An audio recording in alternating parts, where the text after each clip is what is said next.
Right, I'm going to stand up for this one.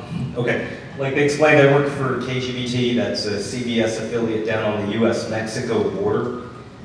With all this going on in the drug war, we used to go into Mexico all the time to cover gun battles, to cover murders, to cover crime. We would cross the border, we'd go to all the press conferences. Back in 2009, we stopped traveling across the border for our own safety, because it just couldn't be guaranteed, and for insurance purposes, a dozen other reasons, but we just stopped going. But what we started doing, we didn't stop covering what was happening south of the border, but we're using social media now to fill the gaps. We make phone calls, we email, we get online resources, but we use social media to report, you know, what's going on just south of the border. Our TV station is located between two international bridges, 20 minutes apart. We are right there on the border. So, before I get started, I just wanted to warn everybody, you're going to see some graphic and disturbing photos and videos. So if you're uncomfortable with that, please look away, and we'll get started. Okay, like I said, there is a brutal drug war south of the border.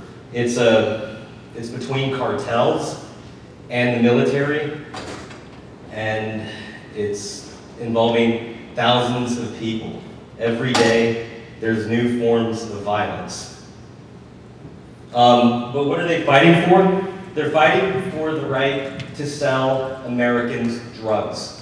These are the drug routes. You get precursor chemicals from Asia to make meth. You get cocaine from South America. It all comes through Mexico, where also marijuana is being grown, and opiate and poppies to make heroin, and it's all headed north. And it's all going through those entry points you see there. Now, as I mentioned before, as my colleagues mentioned, the Mexican media is not shy about reporting crime. You can see these headlines taken from border newspapers from several years ago. They rather graphically display everything. Not shy at all. But, like they said, journalists have been caught in the crossfires. You can see those areas where the drug cartels are fighting for control and dispute. Some areas are in solid control. Others, as you can see where it's peppered in colors, are areas in dispute. These reporters have been killed in these areas of dispute. This woman was killed in 2006 in Nuevo Laredo, right here across the border from Texas. He was killed in Matamoros, right across from Brownsville, Texas, and she was killed just recently, last year, the blogger from Nuevo Laredo. So Tamaulipas has become a battleground state, as they mentioned. They're using vicious forms of intimidation and using social media to distribute these images that you're seeing now. All of it meant to intimidate their rivals and the citizens there. So, with journalists being intimidated and silenced, these are the examples of headlines you see in the local, news websites in Mexico. Workers on strike. The governor meeting with workers. Some political intrigue in Reynosa. And the price of onions. Yeah. In the meantime, all these brutal things are happening. But in the meantime, too, public officials like the former mayor of Reynosa saying, everything's fine, everything's calm. And then here's the former mayor of Matamoros saying, no, well, nothing ever happens here. And then the former governor of Tamaulipas saying, no, it's all these things you hear online, they're just rumors. They're just trying to create hysteria.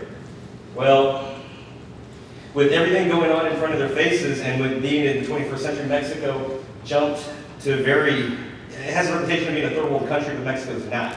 It's very advanced. They have like they just jumped from third world country status to mobile phone. They just took that giant leap, skipping mostly landlines, and they've gone mobile. A lot of these social media users are using their cell phones. Smartphones have exploded in border states like Tamaulipas and throughout Mexico, and those cell phones have all these apps you see here to report what's going on.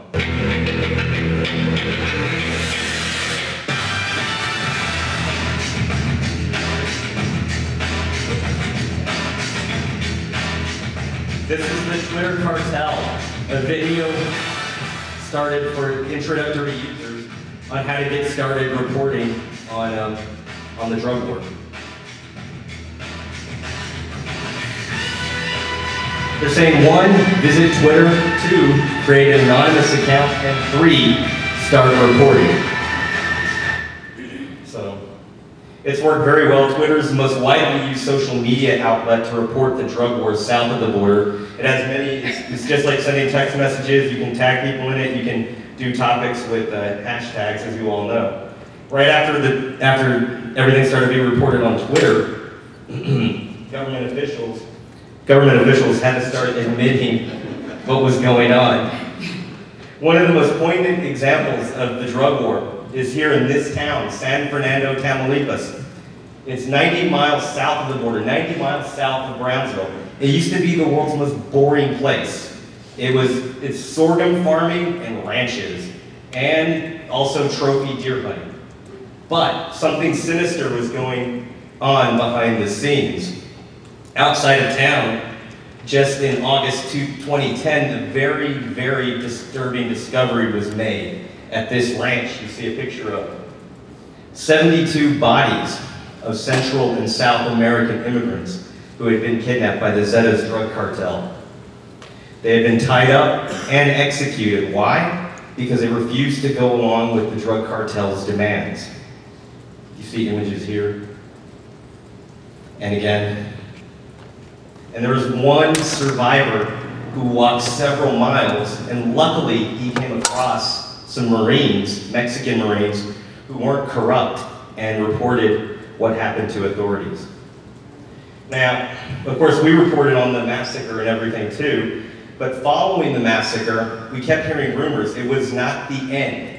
We kept hearing rumors about buses being hijacked, people going missing. It's like Greyhound, think Greyhound buses. I mean, like imagine an entire Greyhound bus full of people just disappearing and never making it to its destination, or making it to its destination completely empty with only the luggage and no passengers. That's what was going on. We spent months and months at the TV station trying to figure out, trying to confirm what had happened. This is from August until April 2011. That's about 8 months had passed, and without us being able to confirm it. Finally, on this day, we had our first thing that happened. We would call officials and say, no, we don't have any reports of any bus missing. We don't have any reports of missing people. And we're like, okay, well, sorry to bug you, and we'll check on it later. But finally, this day, something happened. April 3rd, 2011. I reported it as a regular shootout with gunmen arrested and 5 people being rescued, kidnapping victims.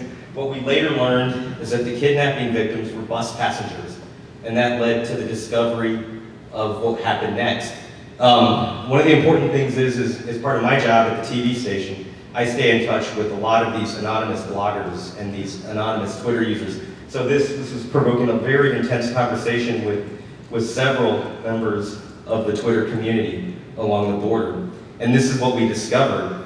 Finally, we had the confirmation that the buses were indeed being hijacked and the passengers were indeed being kidnapped. They had discovered about 200 bodies in April of 2011, just 90 miles south of the Mexico border, in a similar fashion as the previous massacre. It hadn't stopped. And here's the crime scene investigators at the scene. Here they are at the morgue. There was about 120 bodies in one morgue. There were so many bodies that they had to use several different morgues throughout northeastern Mexico to keep all the bodies. Here's pictures of the missing people. So finally, when we got the confirmation we needed, we went through and officially wrote our story, and then it led to the arrest of at least 16 people right off the bat. A total of 27 people have been arrested since. And here's more bodies that they found, and again. One of the most important things that, as I mentioned, is that Twitter is also being used to report kidnapping victims and the missing people. Here's a very popular Twitter user, Alejandro Saicam. He's made it his mission to just report Mexico's missing. Like Melissa said, there's 27,000 people missing. These Twitter users concentrate and do their part what they can. Here's another very prolific user, Spain Tina. She lives right across the border in Matamoros, and I've been in contact with her very closely. Here's some of the people that she's reported on. This guy taken in San Fernando, the same town where those massacres happened. His family hopes that he's not buried in another grave somewhere. Here's another woman also taken in San Fernando, a Mexican woman.